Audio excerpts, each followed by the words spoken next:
He's a superstar.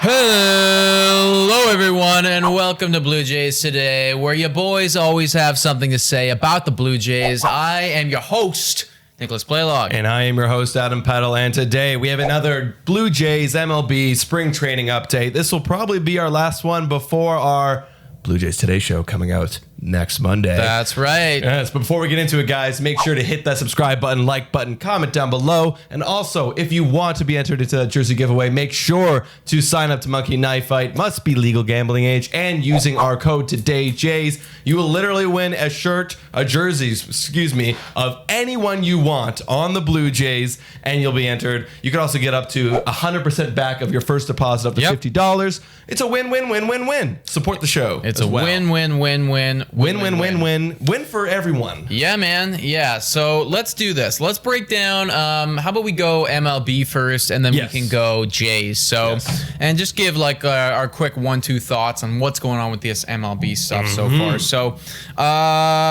one thing that I want to talk about really quickly, MLB today has said that they're going to crack down a little bit harder, crack the whip a bit on some pitchers who are not necessarily following the rules, and they're going to do that based on StatCast. Do you have any quick thoughts on that? Yeah, I guess my first kind of quick thought is, okay, good, we're acknowledging it. You know what I mean? Like, we're actually acknowledging it. We're not putting our heads in the sand because, I mean, you know, I wouldn't want to say crackdown. No one's cheating with the baseballs, but they took a little bit away from the hitters, and now they're going to take a little bit away from the pitchers, rightfully so, because they're literally cheating, guys. And my also thought is this season's going to be very interesting because with dead and balls, and now that they're going to be kind of scouting and trying to find people like Trevor Bauer, just an example, not pointing him out, but because there is 60% of people in the league with it. But now they're going to see some pitchers that maybe have some weird seasons that you're not expecting. You know, see, I think that this could be a little conspiracy theory here, a little bit for show, because realistically, I do not see the MLB cracking the whip super hardcore on 60% of pitchers. If Bauer, Cole, Kershaw, DeGrom, Greinke, I'm just listing out names here, but if all of these guys are cheating, I do not expect the MLB to be like, all right, let's suspend them all, and we have a, you know, whomever versus whomever in playoffs and that was my thought too. It's like, well, if you start suspending 60% in the league, which apparently is what it's at, then fans are going to be pissed off. They're like, where's Garrett Cole? Where's Trevor Bauer that we're paying millions of dollars to? So I understand that.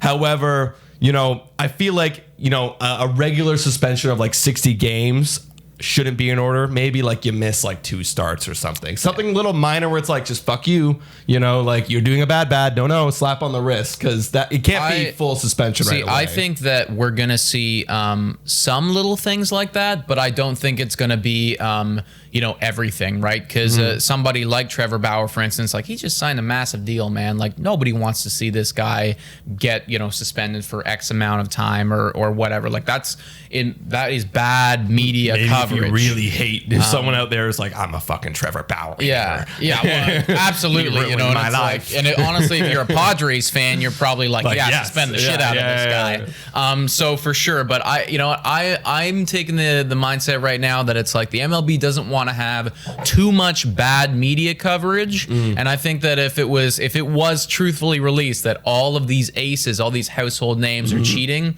that would be bad media coverage. But that's just my little conspiracy theory. So on another note of that, it's kind of interesting that they actually are acknowledging that StatCast can prove people are cheating, like we've talked about in that one video, right? Like because it's like it is so clear. It's like Trevor Bauer's spin rate goes from boom. It's like, what the hell happened? Well, you didn't get better that good. You know what? And frankly, too, it's like Robbie Ray's come out this spring and is throwing 4 miles per hour faster than he's ever done in his whole career. You know, maybe, who knows? We got to see the spin rate, because that is the stat. Yeah, right. I mean, it's not the miles per hour; it's the stat. It's the spin rate. I guess so. You know, it's just like that to me. Also, is like a whoa. Like, how did that happen? You know, right. You're in the middle of your career. I mean, he did say he trained harder than he ever did in any offseason. Fingers crossed that it is just training. Yeah. So those are the quick thoughts on that. We also had a couple deals happen this past week. Yeah, a couple guys got the bag. Salvador Perez is one of them. 4-year, $82 million. Good for him. Seems deserved.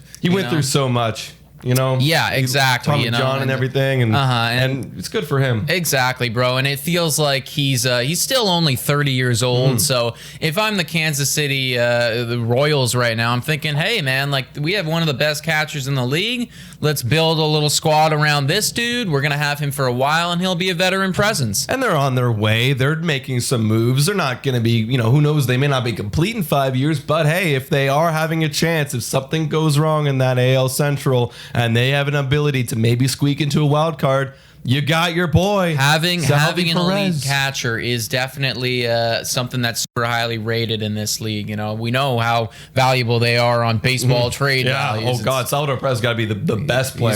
He's got to be pretty high up. Also, too, Lance McCullers Jr. on the Houston Astros. He got paid pretty well today. Yeah, 5 years, $85 million contract, and this kid's no joke. Literally in 2020 and 2018, didn't play in 2019. Right. He had an ERA of 3.88 and a FIP. This is the really interesting one. His FIP was 3.56, so his ERA should be a lot better than what it actually is, and a WHIP of 1.16. So I think this guy is for real, and I think we're going to see him this year do a lot better. And it's really showing about the Houston Astros, how they're kind of moving into the next phase of their franchise, where they had a giant window open, a giant window that we all know. Yes, they cheated. Not going to talk about that.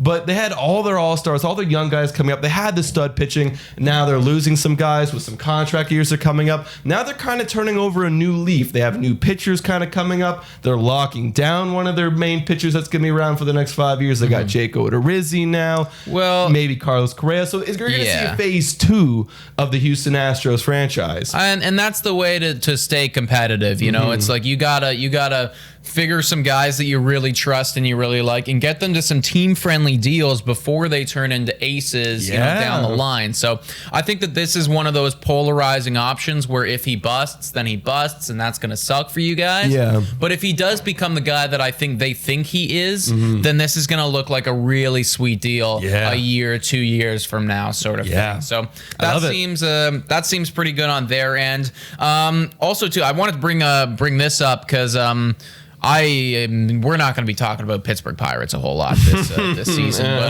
but the one kid that we might talk about a little bit is his name is Ke'Bryan Hayes.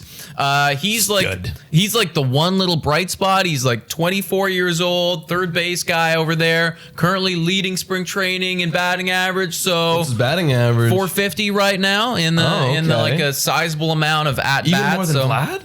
Vlad hasn't had enough at-bats to qualify yet. So I think you need to have over 40 at-bats to qualify. So that Vlad hasn't. So it's something interesting to note as there's 1 week left of spring training. Exactly. It's just like a little pat on the back. You won spring. Exactly. You won the 40 at-bat. And it's a tiny little bright spot on Pittsburgh. Yeah. And that is the only bright spot on Pittsburgh this season. Yeah.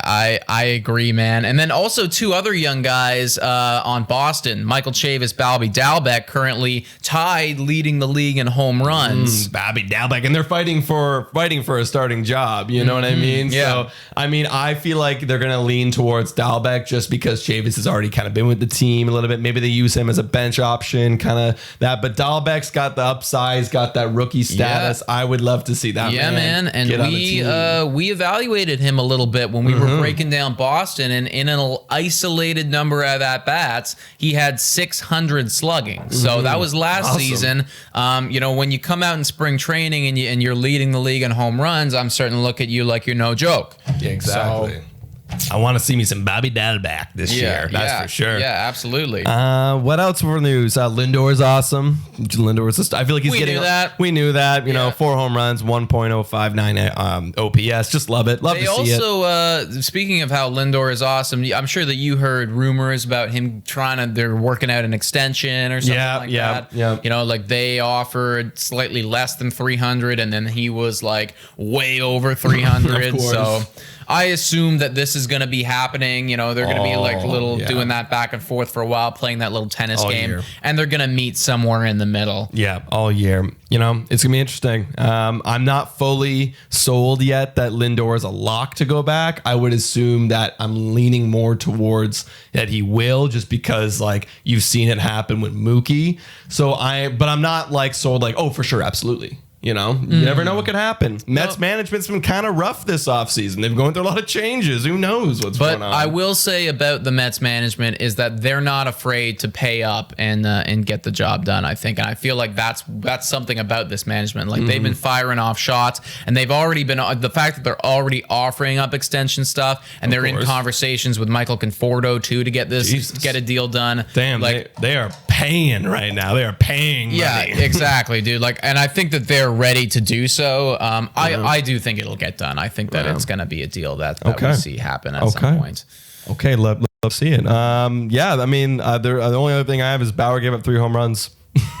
So cool. Maybe he heard the rumors about the cheating. He was like, I got to get back to how I used to be. Yeah. Like, oh, it was funny because their manager, Servais, I'm sorry if I mispronounced that wrong. He said after the game, quote, "Our guys weren't trying."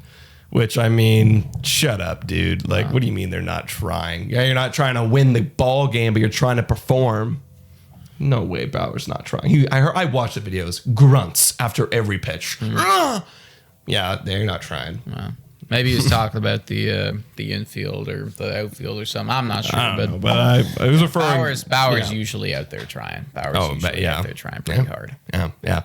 Cool. I liked it. So that's all of our MLB kind of update. Unless you have anything else you had. Tatis got hurt. Tatis got hurt. Jimenez got hurt. Yeah. But they should be fine. I think that they should be fine. Apparently Tatis has like a reoccurring shoulder injury. He's had it his whole life. It's always been a problem. They always got to take care of it. So he hurt his shoulder. So, but I mean, like we're good. Yeah, they knew about that prior, and like they're gonna take care of their stud. They're gonna take care of their stud. It's all good, guys. Yeah, definitely. Don't worry.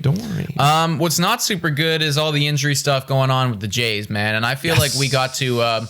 Basically, we need to bubble wrap the shit out of Vlad, out of Bichette. We need to take them. We need to put them in a padded room, and we need to keep them there until April 1st. Because today, Biggio now down with some sort of thing. Seems minor.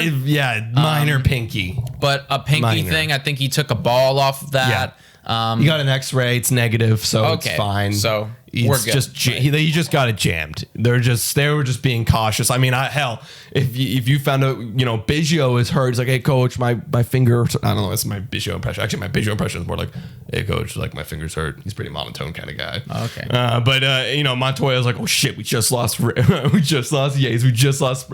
Springer's hurt. And it's like I gotta put this guy off today for sure. Yeah, dude. Like I think that they're just as triggered as we are. Probably more so. Absolutely. Montoya's watching this whole thing that he's built like go up in flames as everyone's like, oh, like I'm injured. It's like fuck, you got Robbie Ray slipping down the stairs and Biggio like his fingers. Okay, actually, all the due respect, I heard about the Robbie Ray thing. Apparently, he had his kid in his hands. Oh, he was carrying his kid down the stairs. So I'm assuming that he probably slipped. His kid was in his arms. Child first. Exactly. Oh, in a very Superman-esque, like we gotta save the kid. And he took the brunt of the work. So you know what?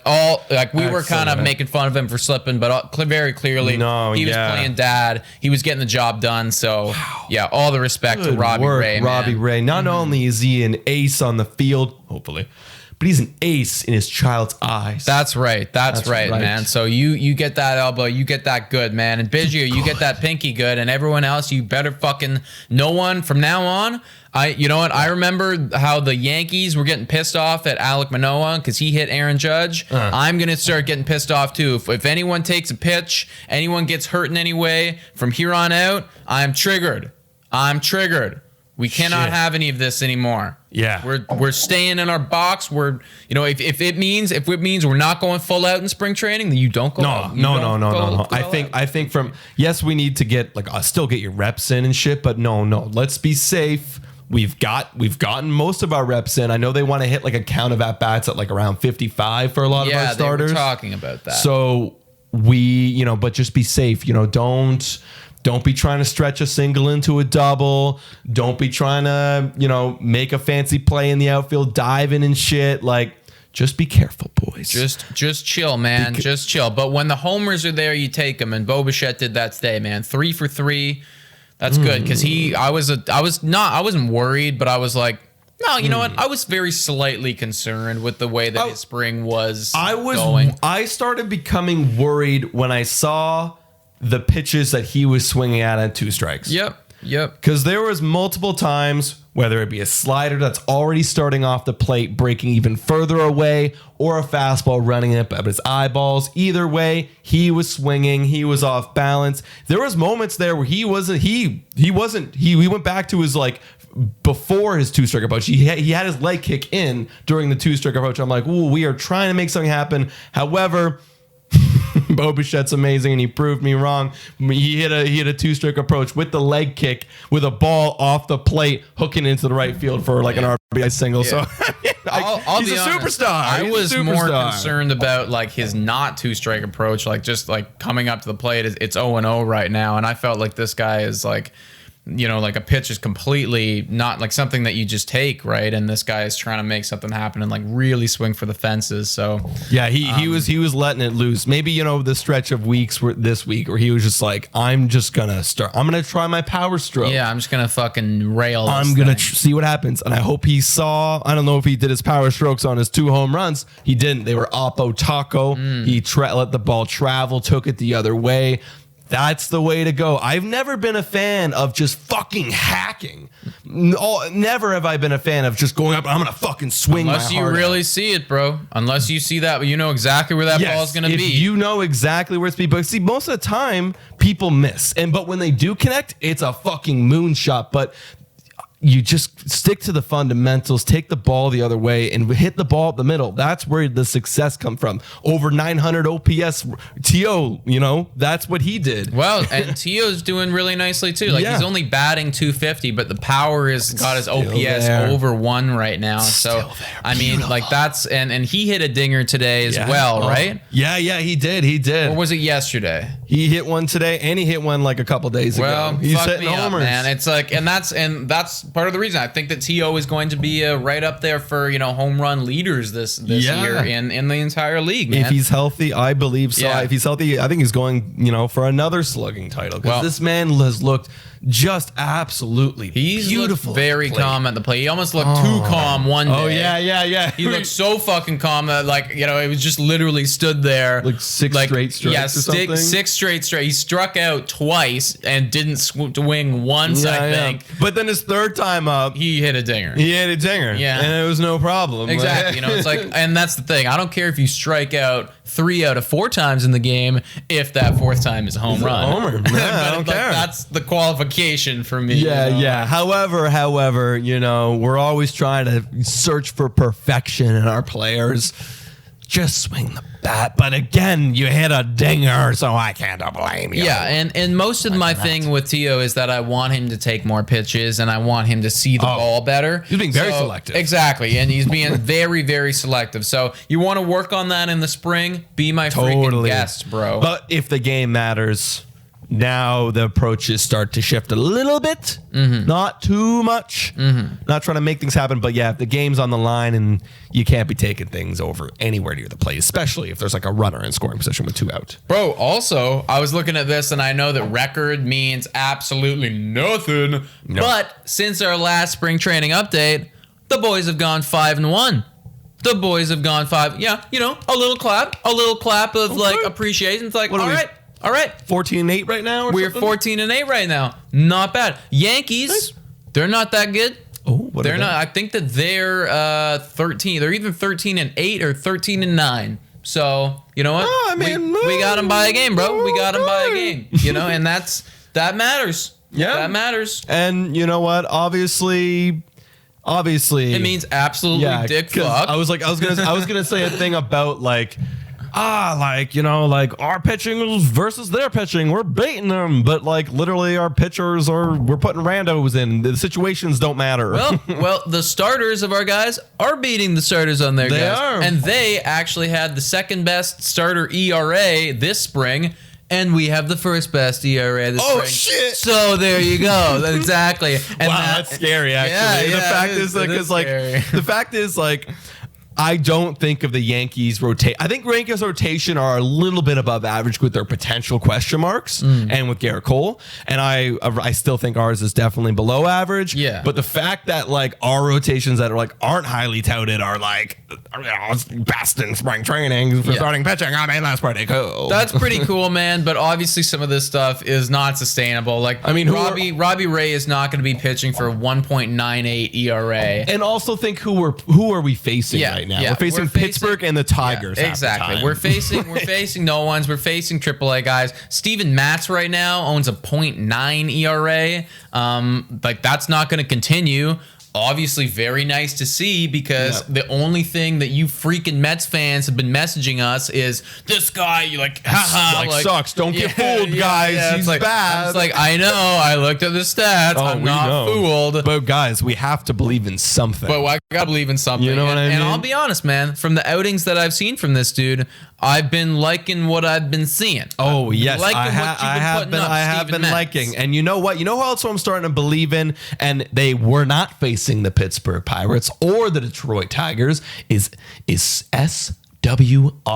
8 innings, 8 Ks, all against the Yankees. No earned runs. 0, bro. I'm liking a lot. That's exciting for the future. You know? Yeah. This is the little introduction that I like to see. You know, this is why spring training is important, guys. Because if this guy came out and got absolutely fucking thumped, like, you know, I'm like, oh, okay, especially he probably needs more time. You know, it's like it changes our opinions of these players a little bit. And my opinion of SWR is growing ever so slightly. Oh yeah. Similarly, it's growing on Simeon. We were pretty harsh on this dude when he came, but he is obviously off to a very nice start in spring. He's doing an OPS of almost 900 right now. Excellent. Can't complain with that. You want to shut me up? Shut me up. And you know what? I'm down for him to shut me up. And he looks good. His timing is getting on track. He looks amazing. And like that close to 900 OPS was his MVP running year. Yeah. So give me that. Exactly, bro. Exactly. So that's good. Espinal right now, looking like a dude who wants to be that bench bat and is doing very well. I think he's hitting 400. And I've liked everything that I've seen from him. Yeah, I like him. Kirk still winning out that catching job. Not as hot as he was, but still hitting 318. Jansen, cold as fucking ice right now. This is nothing new. He's hitting 160. Again. Yeah, this is nothing new. And I think I think we've got to see now, because I was saying before, like I gotta see them catch, and like because the whole argument, like you look at their batting averages and like their whole offensive production, it's like, well, shit, obviously you got to put Kirk in, but we got to see them play some defense. Yeah, and Jansen is looking like a Gold Glover, like he's been nominated for the past few years. And Kirk looks like he needs a lot of work to be done. I'll be honest, man. Kirk looked like he looked in his head to me. You know, and I think that I do think the defense is going to come, but I think that it really is like a thing of reps. Like he needs more reps work. Right now. He needs more. There's more work that needs to be done, and he wasn't really on the ball in the start that I saw. Anyways, I'm not going to base my entire opinion of his defense on that one start, but there were definitely mistakes that were being made. Things he needs to refine. Yeah, like things that he could just be better at. Mechanical things like blocking the ball, man. Like you gotta get down sooner. Yeah, you gotta get down. You gotta soften up the ball because it keeps squirting away. And wild pitches, that's how we get those wild pitches. Yes. You gotta keep the ball in front of you and keep it. And like he was almost setting up for like he was gonna catch the curveball, and then he's like, oh shit, last minute, and it's like away. Whereas Jansen, nothing. I don't have to worry about that at all with Jansen. Well, Kirk's not the only one out here who's kind of been screwing up defensively. Like I feel like we've had one comment that we've been making this preseason, this spring training, is these guys defensively are not instilling me with confidence right now. And they're not actually making like errors per se, but they're just not completing mental the play. Errors. You know, we're making a lot of mental errors. Because exactly, and they're not doing enough. Like they don't look like a pro defense out there. Sort of thing. They're not. They look unfamiliar with how the game is developing. Like what happened with Biggio the other day? He just completely... Okay, so what happened was George Springer was when George Springer was healthy. Yeah. George Springer was coming in. It was in like shallow left center field. So Biggio was playing left field and George was playing right.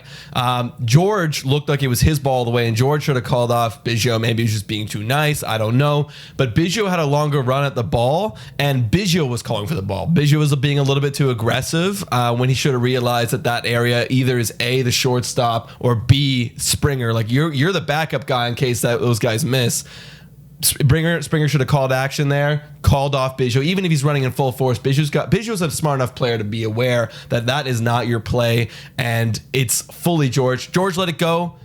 Biggio ended up making a diving play and it flopped like a foot in front of his glove.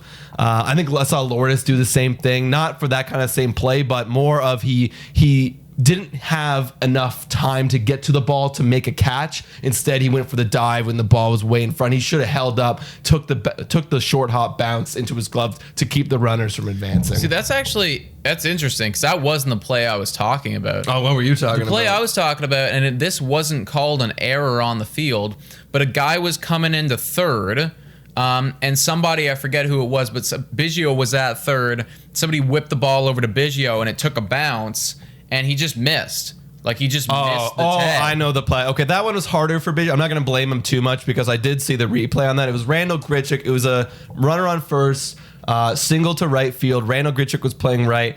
Runner first was going round second into third. Randall Grichuk threw the ball, but it went through the ball was hidden behind the runner, and it was an in-between hop, and Biggio actually got a glove on it. So I'm impressed that he got a glove on that shit. But it just, if he did get it in his glove, it would have been a great play. It would have been both ends of the play. It would have been incredible. Good throw by Randall, but just unfortunate that it was like in between the runner. Right.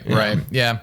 Either way, we got to shore that thing up for sure. Yeah. Because we've seen some people getting free bases so far this spring. And, I mean, it's not costing us record-wise. 5-1, 14-8. Can't complain. We definitely have to clean that up because that shit was costing us last year. Like, we could have won like 3 more games I remember, dude. I remember the errors. I mean, they happened in the playoffs, too. Happened in the playoffs. So, and that's where that's going to kill you, where it's, this one game means everything. And, and sometimes it comes down to, hey, like, that free base that he got there, that's the fucking difference. Exactly. That's the fucking difference in a one game thing, right? Exactly. However, talking defensively, did you see Vlad's play at third today? Yeah. Bro. Pickham goes to third for the force, whips it across his body to first base. That arm. I see. That play didn't show off his range. It showed off his newfound athleticism. I was just and about arm to strength. say that, bro. There's always had arm strength. No way that he would have been able to make that play last year or even the year before that. Maybe because he's always had arm strength. But there is the agility factor. The athleticism to grab that ball, then move himself all the way to third. He was very close to third. Organize his feet. Well, still footing. though, like his footing, like everything was, and just managed to get the ball there. I don't think he would do that with 40 extra pounds. Maybe. You can't say for sure because like there wasn't a lot of range movement involved in that play. It was a pretty standard footwork bag throw, but the arm strength was always there too for him, but it looked a lot sharper, I will say. It looked sharper as hell, dude. It looked a lot sharper. Sharp as fuck. So I am glad that he was able to make that play. I want to see a play where he really ranges. That's the one I want to see. Yeah. I want to see that range increase. But if he's playing hot corners, it's like, the best range I've seen from a hot corner is Josh Donaldson. Actually, Biggio is great range at third base. Amazing. I love to see what Biggio's done at third base here. But Vladdy, if he needs to play third, I'll be happy with that. I saw an Arenado play from this spring training that was pretty fucked up. Oh, yeah? Yeah. I mean, just Arenado being Arenado over there. Looking like it's not a big deal. Yeah, like just, winning gold gloves like it's, we're just getting candy out of the candy dispenser. Probably win another one this year. Probably. Honestly, I mean, well, it would be a smart bet. Like, you know, you want to talk about smart bets. Like, I'd bet on that. The only people I really think of third base is like Machado and him that are like really great defensively. Maybe definitely others, but you know. No, he'll win. He's gonna win again. He just does that. He always wins. Yeah, he always wins. As far as everything else, Blue Jays, the one other thing that I thought was interesting to note. Well, actually, two more things. Romano coming out, pitching a very nice inning yesterday, which is important. Yeah. Because now that we have Kirby Yates, you know, R.I.P. He's not even on the team. You know, no longer a Blue Jay. I'm not even thinking about him. I mean, like coming back. He was never a Blue Jay. Basically, we're gonna need him. So good. Yeah. I like Romano. Fucking work. There's rumors, and I know we have talks that we're going to make a video about this, but there's rumors that Ross Atkins says that we're going to be going out and getting another pitcher, getting some more help, and I totally agree. Green, but Romano, Green is definitely the big one on the board. Yeah. But Romano, I love Romano. We got to see him pitch the other day too. Man, he works fast. He works with confidence. He looks amped. Like I love the way when he makes a mistake, he just comes back and throws another great pitch. He doesn't even worry about it. Exactly. He's very fast the way he works. And that's good. I want somebody to be fast, be in rhythm, you know, like shake that shit off and like, okay, what's next sort of thing. Somebody who is slow as hell, and it's probably because he's watching people run around the base paths on him, is Tanner Roark. When he pitches, I feel like those games, dude, the games that we watch that are Tanner Roark's, it's like they take years off my life. Like it's like a 3-hour game is now a 5-hour game. Yeah, like actually that's like to be exact, that game was an extra 40 minutes over the 3 hour mark. 3 hours and 40 minutes. Fuck, man, that was a long game. I like those innings, like they actually they eat at my soul. I always forget like where we are in the game. Me too. I'm just like what? Like and like he takes so long every pitch, and it's like you take so long every single pitch just to leave it hanging over the plate so this guy can crank you. 7 runs against the Yankees. Yeah, they took him out, brought him back just to get more. All his fastballs were right over the middle. They highlighted it on the broadcast. I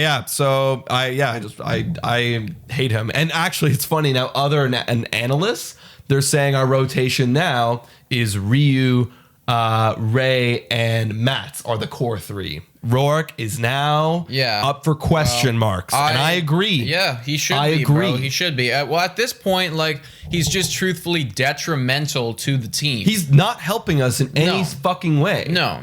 So it's like you have to actually have good outings to help, like more good outings than bad outings to be useful. Yeah. And I actually just don't think that's going to be the case this season for this guy.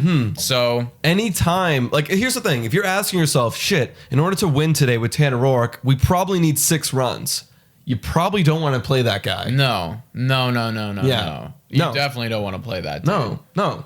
Fuck Tanner Roark. Yeah, no, I'd say honestly, we give this guy a bit of a shot. Like we give him like maybe starts. Like a couple starts, basically, like 4, 5, 6 starts. Yeah. And if he is like shitting all over, like if every single one of those is like shit, it's like SWR, man. Is it bad that I want him to shit? Well, I don't think it's bad. It's like I don't want him to shit. Like if he actually wanted to give me a 3.5, I want that. But I just truthfully don't have any faith that he will. I'm like 100% confident that he's gonna just shit. Yeah. And the storyline is going to be five outings later, he's like fucking 10. No, not that's too much. Maybe like 8.9 ERA for the first 5 outings. Yeah. They're gonna like be like, oh, okay, maybe instead of Roark today, let's give another guy a chance, and it's gonna be slowly like his star's gonna get weeded out. I'm definitely. I would much prefer that than what I think is actually gonna happen, which is like he'll have some shit starts, but then he'll have a couple good ones, and then we'll get to the end of the year and we'll be like, why do we have a starting pitcher who's got a 5.6 ERA? Yeah, because it's like, how did we get here? Like, how did we not do anything about this? But like, he just did enough that it's like we didn't realize it in the moment. So I'd actually rather than have that happen, I'd much prefer you to just like get it out of the way right now. I think that's what I was. I think that's what I was referring to. Is I'd much rather just just get him out. Ultimate situation or best case scenario is you actually are good the whole year. But I just have zero faith that will happen. So either give me one or the other. Don't give me someone in the middle. Yeah, I don't want to have it in the middle. I'd much rather have, SWR or Hatch or K or anybody else. Because our hope with SWR, Hatch, and K is to be what Rourke, give me at least a 4, and if those guys, I think those guys can for sure give me a 4. Well, it's definitely within their wheelhouse. Within the wheelhouse, yes. And obviously nothing's been proven. With Tanner Rourke, for me, it's like I actually don't know if that is in your repertoire anymore. I'm gonna be watching those first 3, 4, 5 starts painfully very closely, man. Well, it will hurt. I can't. I actually he makes baseball boring for me, dude. Tanner Rourke makes baseball boring for me. Yeah, I don't like watching bad players. Well, it's not that. I just feel like I'm watching the other fucking team the whole time. Exactly. I'm literally just like, true, I actually do not care. We've changed over the Yankees lineup already. We're back at DJ LeMahieu. How the hell did that happen? We've been in this inning for straight up 45 minutes. I'm on my 3rd beer this inning. This is ridiculous. My liver can't sustain this level of play, Tanner Rourke. Tanner Rourke, don't give us alcohol poisoning. And it's actually just I really feel like every single pitch, it's like 45 seconds in between every pitch. I'm just like, oh my 45 god. 45 it feels like that. It feels like it, yeah. Fuck me. Oh my god. Jesus. Honestly, it's probably if I were to actually guess, probably 25 to 30. It's a long time. It's a long time. And when you're not paying off with excellent pitches, I'm gonna get pissed off eventually. Yeah. That's why I love Romano. Well, so refreshing. And that's the thing, bro. It's if DeGrom wanted to take a minute between every pitch, take a minute, because I know it's going to be perfectly painted. But I wait 45 seconds for Rourke, and it's often a different ballpark, bro. Dude, his fastball command was so bad. It was literally, I don't forget who was catching, but they were setting up right on the corner, outside corner. Oh shit, up and in, way up and in, at the head.